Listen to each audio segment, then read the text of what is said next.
देखा तो उन्होंने कहा कि 50% की कैप खत्म हो गई है।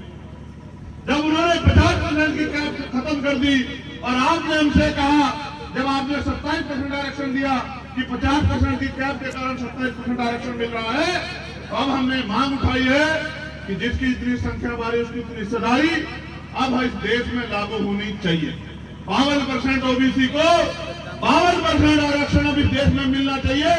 ये मांग हमने उठाई तो सरकार का जवाब आया कि अभी भी साधन की कमी है। तो हमने कहा ठीक है, अगर साधन की कमी है तो 27% से अलग वो पिछड़ी जातियां जो अभी तक मुख्य धारा में नहीं आ पाई है, उन अति पिछड़ी जातियों को 15% आरक्षण की व्यवस्था अलग से आपको करानी चाहिए। जब उन 15% आरक्षण को उन पिछड़ी अति पिछड़ी जातियों में जाने का मौका मिलेगा, हम सामाजिक न्याय को मानने वाले लोग हैं, तो मैं मानता हूं कि जिनका कभी क्लर्क भी नहीं बना, पटवारी भी नहीं बना, उनका भी जब IAS IPS बनेगा तो उन समाज के बारे में भी आवाज उठेगी। हिस्सेदारी का मतलब, सामाजिक न्याय का मतलब ये नहीं होता कि मैं, मेरा बेटा, मेरी बेटी, मेरा परिवार, ये नहीं होता है। समाज के हाशिए पे गए हुए उस हर एक आदमी की आवाज आपको उठानी पड़ेगी।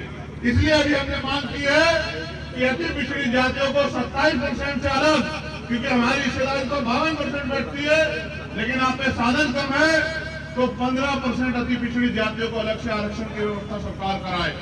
और उसके साथ यहां 66 जातियां चिन्हित की गई हैं दलित समाज की। 60 दिखती नहीं है, 6 दिखती है मात्र।